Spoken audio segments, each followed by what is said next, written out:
Our speaker this evening is Jasmine Orange.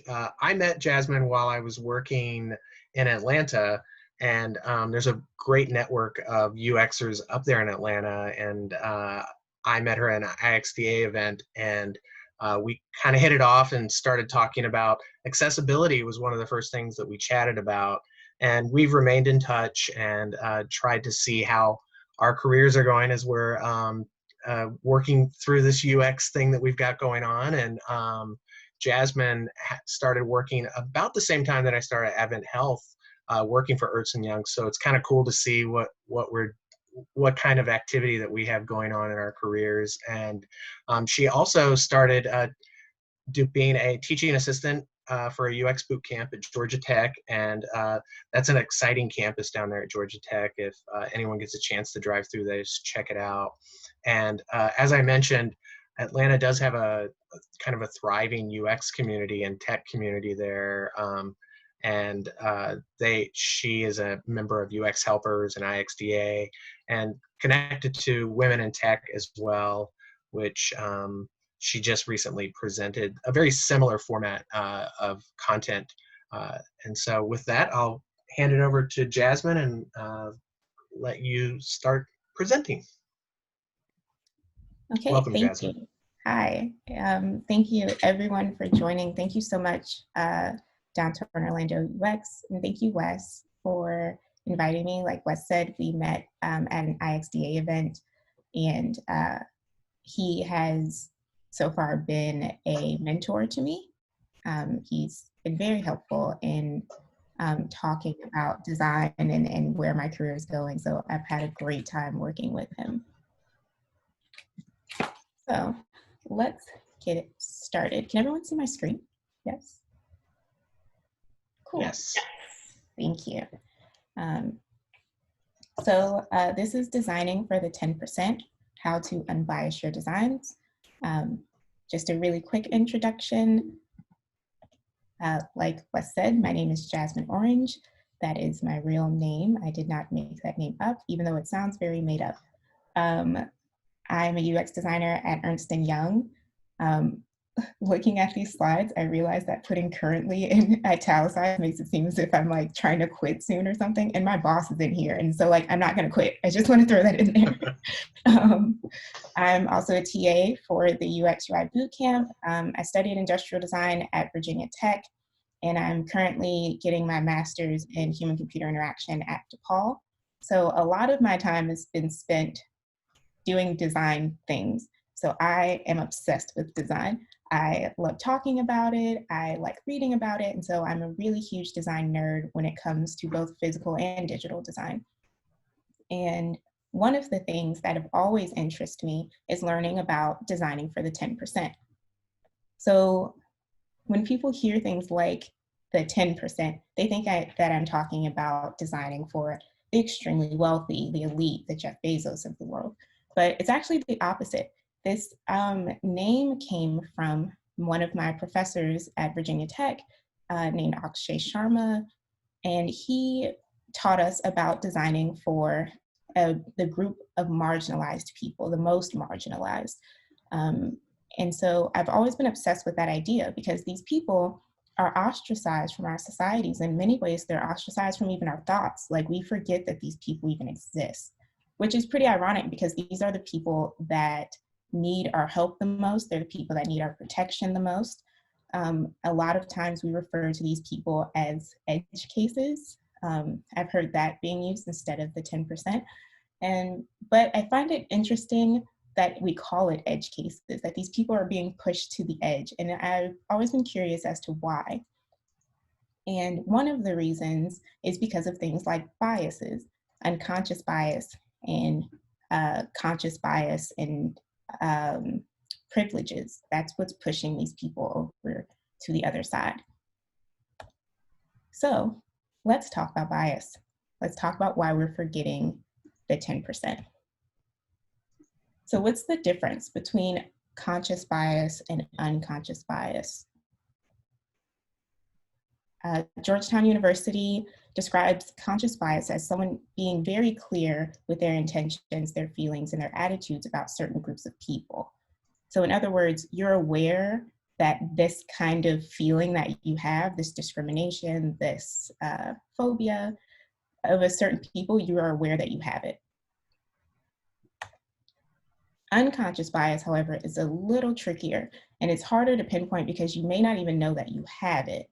And these kinds of biases creep into our everyday lives because they're things that society has taught us. These are things that our inner circles, our family, our friends have upheld for so long that it's very easy for you to forget that these people even exist in a lot of ways. And so that kind of bias is what makes it easy to forget these people. And I'd like to think that unconscious bias is a prime example of privilege. So privilege, the word itself, makes people feel so awkward. It feels like something that you're being told is bad, or something that, oh, if you have privilege, then that must mean that you're wealthy and that you've never had a bad life and that you get everything handed to you, you've never worked hard. And I really like this quote from Tim Wise, the author of White Like Me and Dear White America, where he says, privilege is not a zero-sum game, which is true. Privilege is far more nuanced than people give it credit for. You can be privileged in many ways and then be oppressed in others. So things like in society, I am oppressed by being Black. I'm oppressed by being a woman.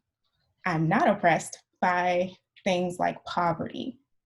And so in many ways, when he says privilege is just the flip side of oppression, I think that's a really interesting way of thinking of it, because we can all agree that oppression in some way exists, that there are people that don't have certain things. And so if you can agree that that exists, instead of saying privilege, which makes people feel uncomfortable and makes people feel defensive, in some ways saying, I'm simply not oppressed in that way. I think that is a better way of handling how we talk about privilege. And in this case, Tim Wise is talking about white privilege, but in this presentation, think of all the privileges, because I'm gonna go through a couple of them with some examples. And so when we're talking about this, we'll make it easier saying things like, I'm not oppressed in this way. So these ideas, unconscious bias, conscious bias, privilege, all of these things exist within design. Because design is a job that involves human beings, it's not automated, so it is involving people, and people have biases. One can then assume that you also have bias within design.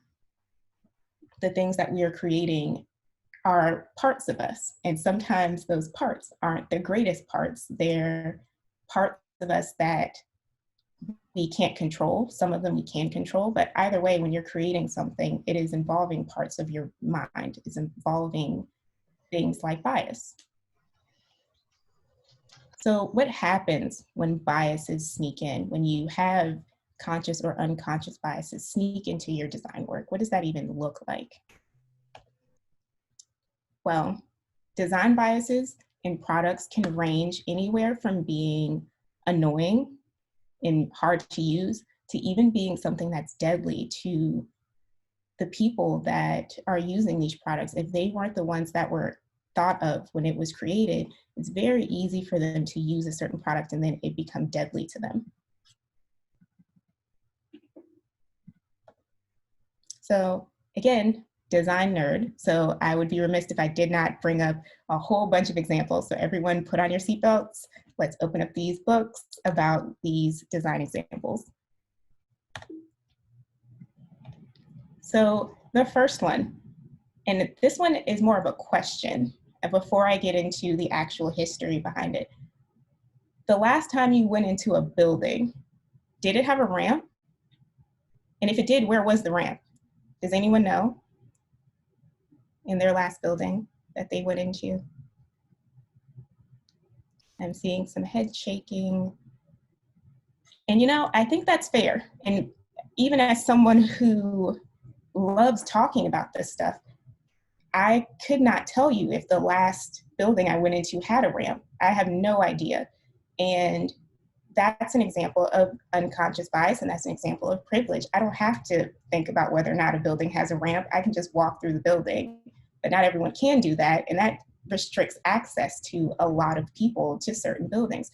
And that's when, in the 70s, the American Coalition of the Citizens with Disability, they were this organization, and they came together to rally and to protest and have sit-ins to talk about having actual laws be put in place so that there is some form of equality for those that have disabilities. And they framed it as this being a civil rights issue, which it is. It's an extreme civil rights issue.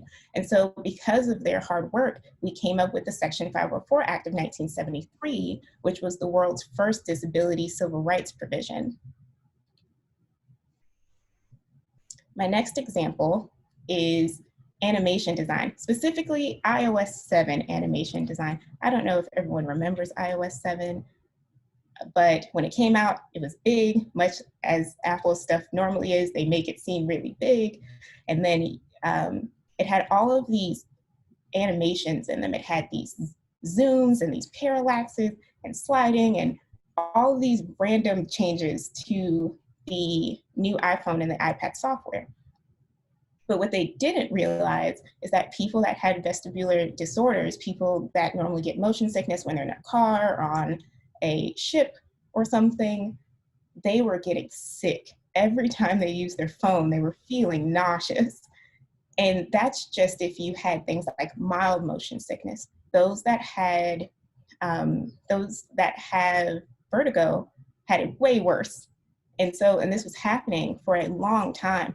And of course, people started mentioning it because they were like, every time I go to check my text messages, I feel like I need to vomit. Why is this happening to me? Which is not something that you want to have your product associated with, obviously.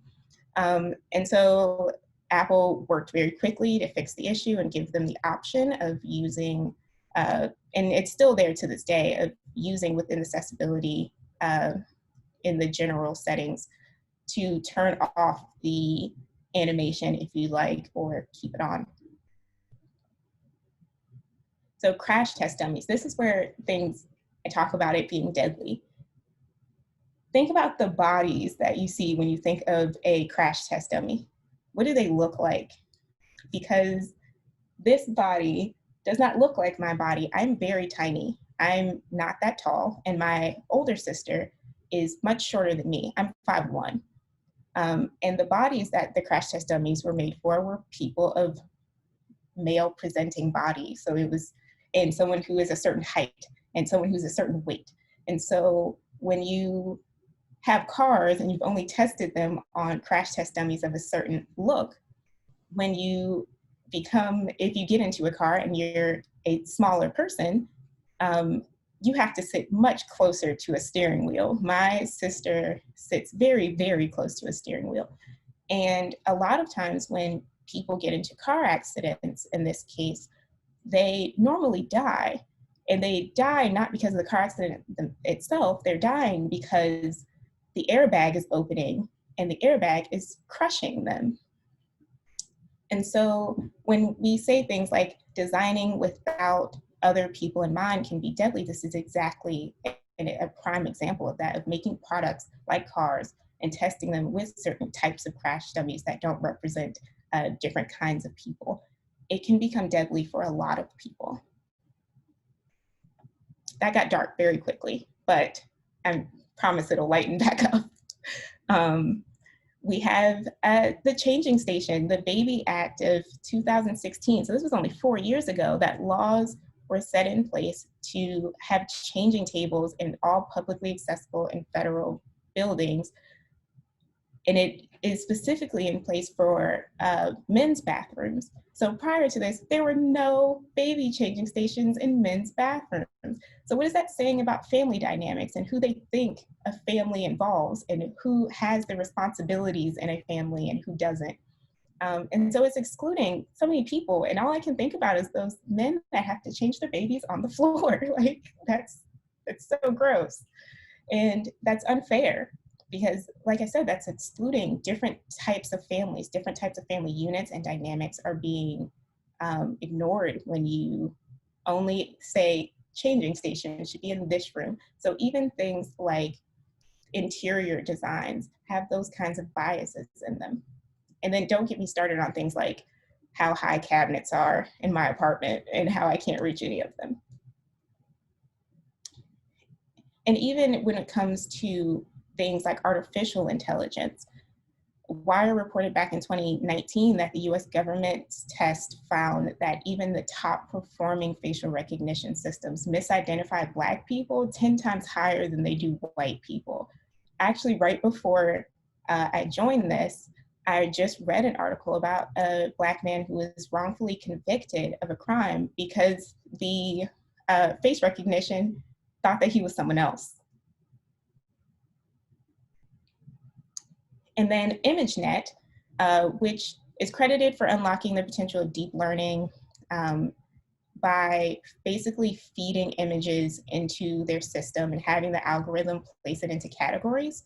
They have 2,000 categories, and many of those categories are really offensive. They found that it was starting to pick up very offensive language when categorizing people and their faces. When it saw pictures of Black people, it would categorize them as things like criminals and rapists and negroids. And what they would say for women are things that I don't think that I should repeat here. But it was very offensive. And then this has been a really big thing on Twitter. I don't know how many of you are on Twitter, but there is an artificial intelligence called Face Depixelizer, which basically takes low resolution images and then it will correspond with a high resolution image through its machine learning generative model. And so on the left, it is a person that you maybe have seen, a man that we've all seen at least once, that is former President Barack Obama, who of course is a Black person. And then on the right is not Barack Obama. I don't know who this man is, but he, I'm going to assume, is also not a Black person. And so it is essentially whitewashing people of color. And many people on Twitter were using the software and putting up pictures like Alexandria Ocasio-Cortez and it coming out with the similar result of a white woman instead of her, or people were using their own images and finding that this tool was whitewashing them. And so when you have things like this in artificial intelligence that is either whitewashing people of color or it's categorizing them in ways that criminalize them, what is that saying about how we view people of color in design and how we view people of color in user experiences? To me, what it's saying is you either don't exist in this space or you're existing for ways that are bad. And that's it. Those are your only two options. And when you have this many diverse people on the internet, because there's people all over the place on the internet, you can't say, oh, only these people, this is who the internet is made for. This is the prototype for the internet. It has to be able to represent other groups of people. The artificial intelligence has to be able to notice that not everyone who shows up. So I've talked about a whole bunch of different design examples, and it can come off as me being like, all of these things are bad. And I don't even think that they're all bad per se. Like I said, if you don't think of these kinds of people and you have this unconscious bias, it's not necessarily bad or good. It's just something that exists. And saying things like design has bias is not a bad thing, it's a fact. Even this conversation we're having right now, things, and it feels really hopeless and that there's no possible way that there are ways to fix any of this. Because it's like, I have unconscious bias. I'm not aware I have these. How can I fix something that I don't even know exists in my mind? Well, there are ways to fix it. And let's talk about some solutions. Now this next one, the first one's going to be a little controversial, but don't hold this against me. We have to stop using empathy. We really do. It has to stop. And it doesn't work. And here's why. Empathy, by definition, I'm not going to read the entire definition. This is a definition from Merriam-Webster. I'm going to read the one from dictionary.com, which is on my speaker notes. But by definition, empathy is saying that there is psychological identification with or vicariously experiencing feelings or thoughts or attitudes of another, that you're able to vicariously feel how another person feels, and you're able to share similar thoughts with someone who you do not share a brain with. And I think that sounds ridiculous. And to me, empathy isn't giving you full context. It's almost like a cropped image. So in this image, we see a fish, but it turns out it was a duck. And I feel like that is the best way of describing how design bias works, is that it's basically, that empathy works, is that you're almost looking into a window of a house, but you're not going inside of the house. And I'll give you a really great example of this.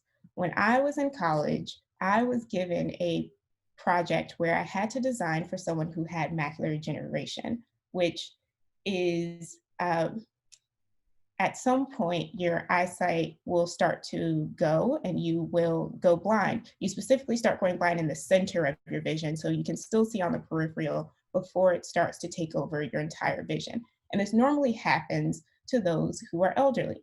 And so when I got the project, I was like, great, this is a wonderful project. I am working with a group of people that I never worked with. It's users that I can't identify with. And so I'm going to learn a lot from this.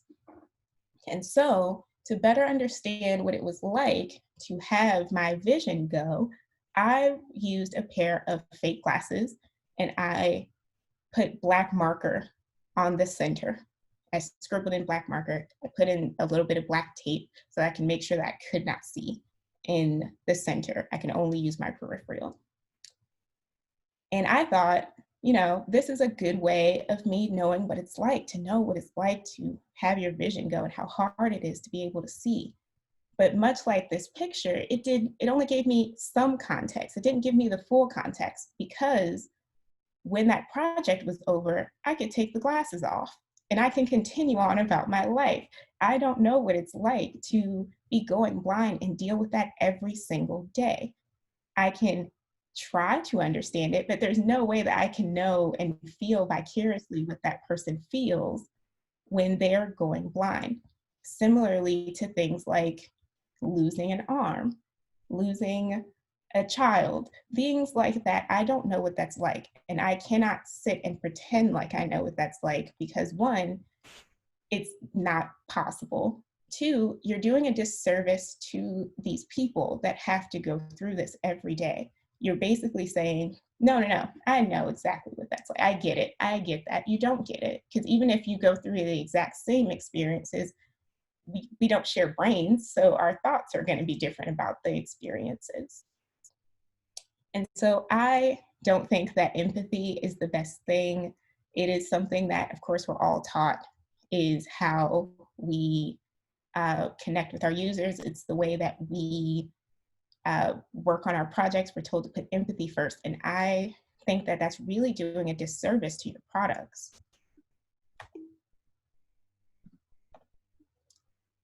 Instead, I think we should lead with compassion, because compassion is saying, I don't know what it's like to be drowning. I see that you're drowning. I can't be like, I totally feel that. I know what it's like to drown. But I do know that I should probably help you. I should probably do what I can to make this better. And I think that that would have been a better approach for my product when I was in college, was to say, I can wear these glasses to get a kind of an understanding.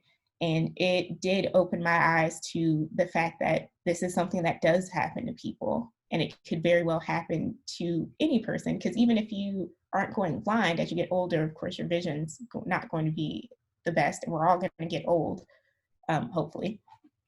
And that would have been, yeah, that was a nice way for me to do that. But it would have been better for me to say, hey, tell me about this. Like, I know that this is something that needs to be addressed. I know that it's something that you need help on. I don't know what it's like, but you can tell me what it's like. And then, you know, we can work together on a solution here. And so one way I think is very helpful is by listening to people. And I mean, really listening. Listen to your users and the people around you when they say, I don't think that this is comfortable. I don't think that this is helpful. Watch how they interact with the products that you use. Watch what they're saying and how they say these things. If they say, this feels offensive, this feels uncomfortable, this feels like something I wouldn't use regularly, you have to trust that they're saying that because it's the truth. There's no reason for them to say those kind of things. No one's trying to derail your design projects. So they're saying it because it's the truth. Something else to keep in mind is that design is for everyone. And I say this very often, that design is for everyone. And when I say that, a lot of people think that I mean that designing for everyone is the goal, that design is for everyone who uses the product. And that's partially true, but I'm also talking about design as a profession for everyone. And so when we talk about who we're designing for, who is that? What does that look like? When you're getting your users together so that you can get some input on a product that you're building, what do those people look like? Do they look like you? Do they sound like you? Are they from the same socioeconomic background? Do they have the same education level? What do those people look like? And how are they similar to you? And are they different at all? And if they're not, then why not? We can't say we're designing for everyone and then we have specific people that we're designing for and we aren't including these other people. Even if you say, well, Jasmine, I'm designing for enterprise. You don't know if everyone at your job is of the same ability. You don't know if everyone at your job is of the same education level, if they have the same background as you, the same thoughts as you. So even when you're doing something that's going to be internal, there's still an element of thinking about who you're designing for. And then you have to think about who you're working with. Who's designing with you? A lot of times people will care about the diversity of who they're designing for, but then I ask those same questions. Tell me about the people that you work with. Do they look like you? Do they sound like you? Do they have the exact same educational background as you? What do those people look like? What do those people sound like? And if they're the exact same as you, then why? Why are they the same? If you're in the position to hire someone, or you're in the position to in some way affect who gets hired on your design team, why are you choosing people that are so similar? And, you know, a lot of companies will say, well, we're hiring the best people that we think would be the best for the job. Tech is this meritocracy. So it's about who's best for this. It's not about these other factors. Meritocracy is not a real thing. That's not real. It's just not real. And we can sit and pretend like it's real, but it's not. And if it was real, if meritocracy really existed in tech, tech would be far more diverse than what it is right now. There would be way more diverse groups of people on your teams if meritocracy was a real thing. And so I got this quote from this website called istechmeritocracy.com. I think all of you should try going to it. It's really great. When you first go to it, it has in big bold letters, no, no, it is not. And then it gives you a list of reading material and articles and quotes about how it's kind of ridiculous for us to think that people's backgrounds and their gender and their race don't play a part in who's getting hired. And Wired Magazine was saying this mythology, this idea of meritocracy, it denies the fact that personal connections and wealth and background and gender and race or education and like are incorporated in individual success, and it is. And you hear these stories of like, oh, well, anyone could get into tech. You know, Bill Gates started in his parents' garage. Bill Gates' family was super rich. They were already ridiculously rich. He was going to be fine, you know? And saying things like this, it's denying the fact that there are people who are capable of the job, but you have to, as someone who's in the position of hiring, recognize that the people on your team cannot be the exact same people as you, or you're going to run into some of the design issues that we previously discussed. You're going to see designs and say, oh, that's cringy. And it's cringy because the people that are on the board, the people that are in the room when these decisions are being made, all have this group think. They're all thinking the exact same way. I don't know, I don't use Snapchat, but I do know about Snapchat. And apparently they had a filter for Juneteenth where you smile and then it breaks the slavery chains. Awkward. Like that's awkward and it's weird. And I don't know why they thought that was a good idea. They took it down immediately because everyone was like, what is going on? Why would you do that? And the only thing I could think to myself was that happened because they have very specific people that work there. And the people that don't work there are the ones that would have told them, let's not do that like that. Let's not do something like that. And so let's say that you do have a diverse team. I am lucky enough to work at a company that when I interviewed, I was looking for that kind of diversity, and I do have that kind of diversity. And I'm not saying this because my boss is on this call. I'm saying it because I want to give EY a shameless plug. But even if you do have a diverse team, is your team going to be comfortable enough to tell you the truth? Have you made an environment that's going to let them be open about these kinds of conversations? Because as designers, we're used to critique. I tell students, day one, you need to get used to getting critiqued, of being told this thing is wrong.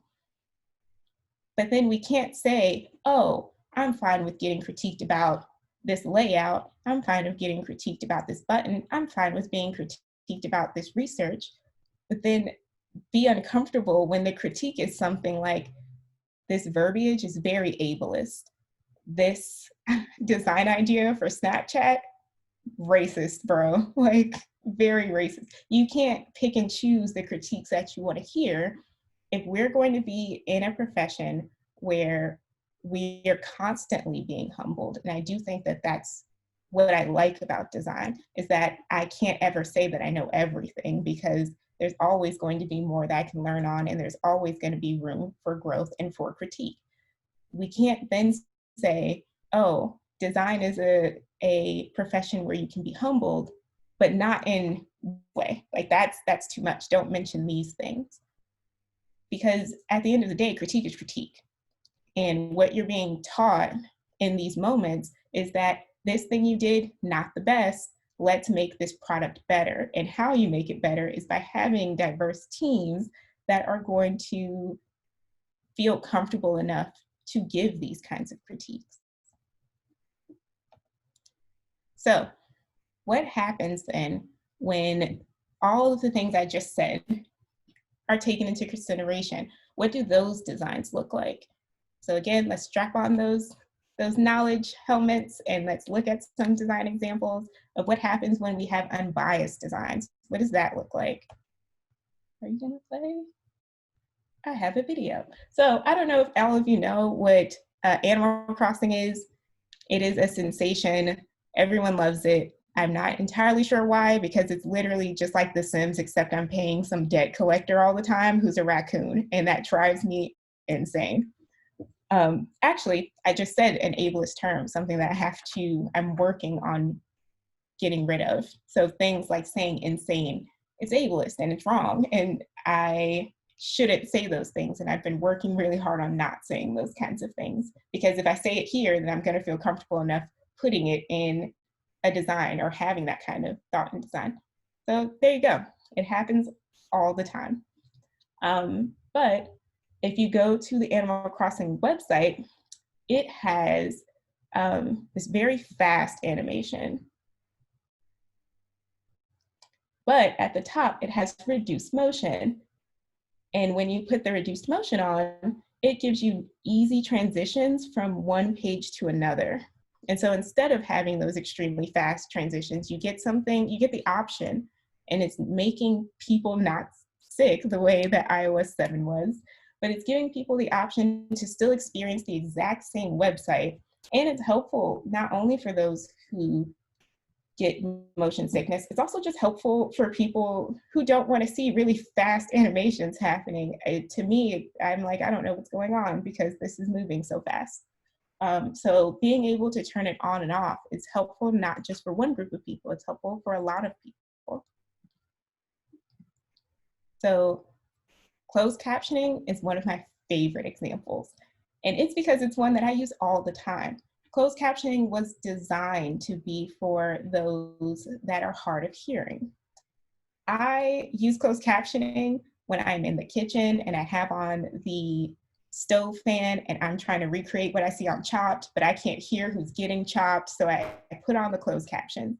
Or sometimes you're watching a movie and for some reason they're whispering in one part and it's too low for you to know what they're saying, but then you can't turn it up because the next part is going to be this huge explosion, and then it's going to just be too much going on. And so you keep it at the even tone. And then for the parts that they're whispering, you turn on the closed captions. And so something that was designed for very specific groups of people, for the 10% of people, it's something that I use all the time. Things like accessibility for mobile devices, having the assistive touch so that you can have your control panel at the bottom of the screen.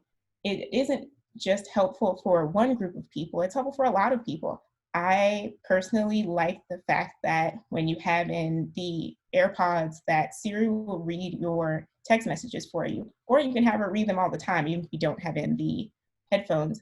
And sometimes I do that because I'm at the gym and I don't feel like stopping to read this text message, so I'd much rather just hear what it says. But think about how many people it's helping when you have these options, these accessibility options for people. Okay, I said closed captions was my favorite. This is probably my absolute favorite. I have lots of favorites. So this is the OXO Good Grip Swivel Peeler. OXO is a kitchen appliance company. Before they came out with a Good Grip swivel peeler, they were just kind of there. They were making products and everyone was like, I'm okay with that. But this idea came from Sam Farber when he was cooking with his wife, Betsy. She was going to go make some apple tarts. But then she was complaining that the old school peeler, the metal one, was really hard for her to use because she has arthritis. And so it was really a struggle. And she made some comment about making a better peeler. And so they did. And this peeler is phenomenal. It is comfortable, it is intuitive. Because it swivels, there's not a specific way you need to hold it. You can hold it whatever way you like, and you can still peel apples to make apple tarts and potatoes and carrots. It's phenomenal and it's so comfortable. And for you to make something for those who have arthritis, those that at some point feel like they are missing out on certain activities because they like making an apple tart because of the pain, you're now helping them because of how large the grip is. That really helps a lot of people. And then you have like these really great grooves on the side that even add some extra support there to keep it in your hand. Think about when you're peeling something and it's wet and then there's water everywhere. You're still able to keep that, not to be punny, but that good grip. And so after the good grip, Swivel Peeler came out, everyone was like, wow, OXO is so cool. Everyone was buying this thing. And it has become something that in design school was one of the first things that we learned about, was designing something like this, something that has that intuitiveness, that has, as Don Norman would put, the affordances, and how it helps many people. Okay, the assistive door, it is, of course, for those who cannot open a door. If you've ever been in a wheelchair, opening a door and trying to move a wheelchair is a lot of work, and it's very hard to do. It can be very complex. And so, of course, you have the push open door on most outward doors. I couldn't think of the word, outward doors.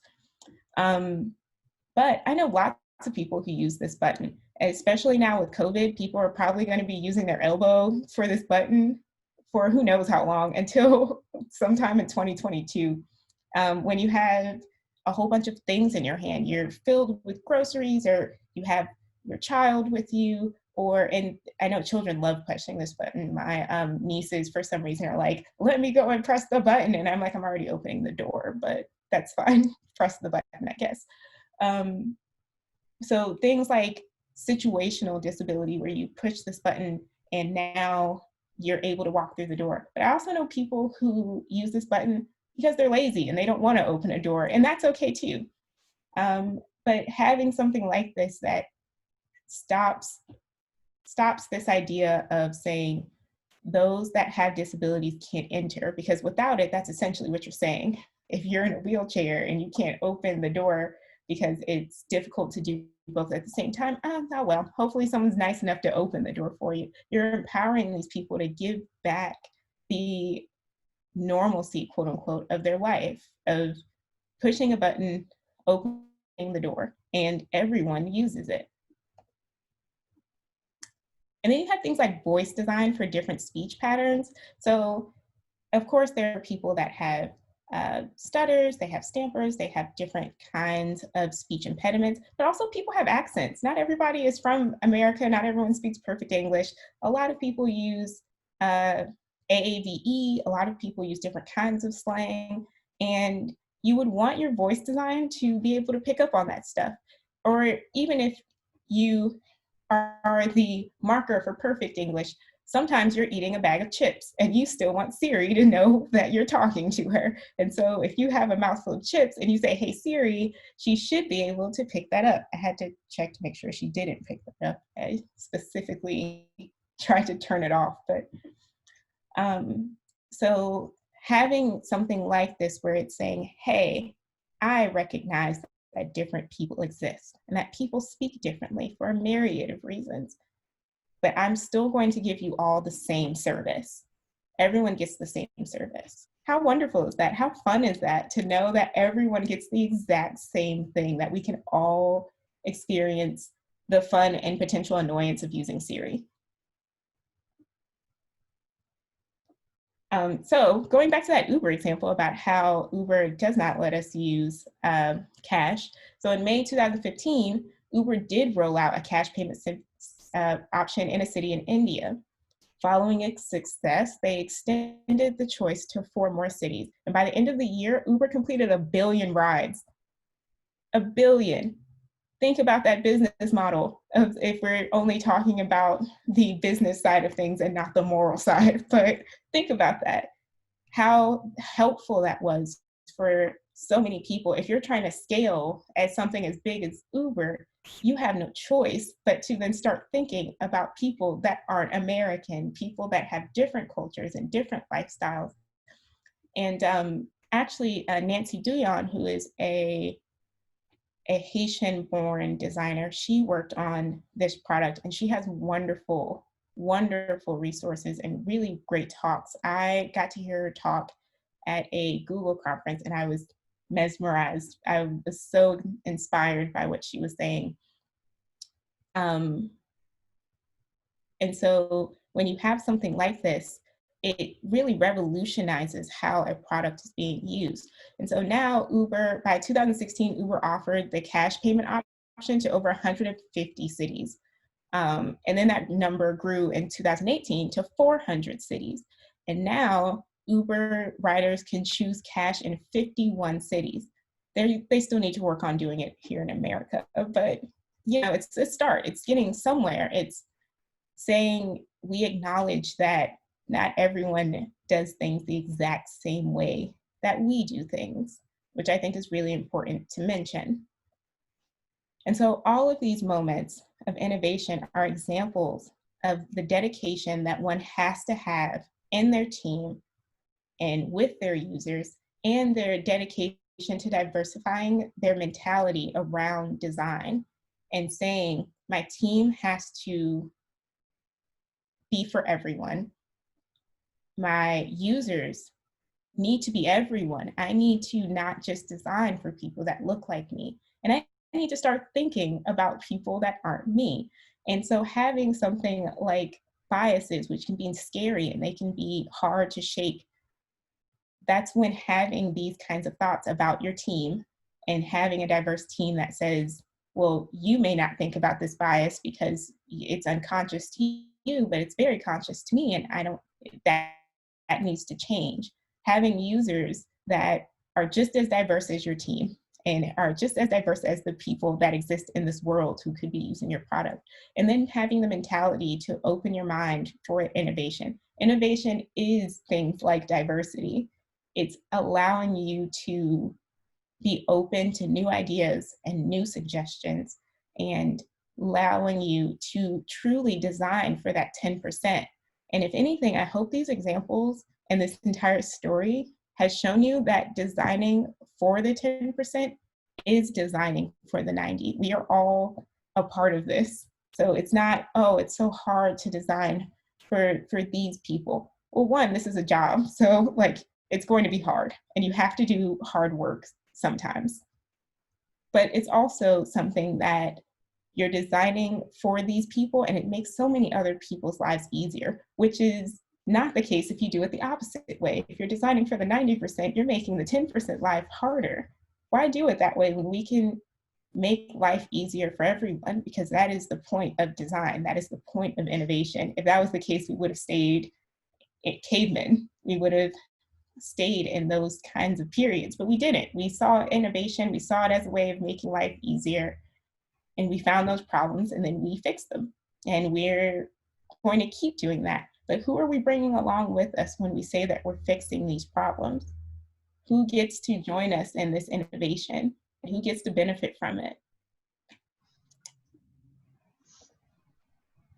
So thank you so much. I, of course, am open to any questions. Feel free to find me on my website. Basically, anywhere where you look up Jasmine and UX, I probably exist. I would suggest, if you want serious content, to not follow me on Twitter, because I'm not posting about design on Twitter ever. Well, I do, but most of it is like, oh my God, BTS is so great. Like, it's stuff like that. So you don't have to follow me there, but feel free to contact me. Like I said, I love talking about design. And then thank you again to Downtown Orlando UX. Thank you, Wes, for inviting me. And thank you all for listening. That was a design nerd's dream of just talking about design for, I don't know how long I've been talking, but it's been my favorite thing thus far. It's been a lot of fun, so thank you.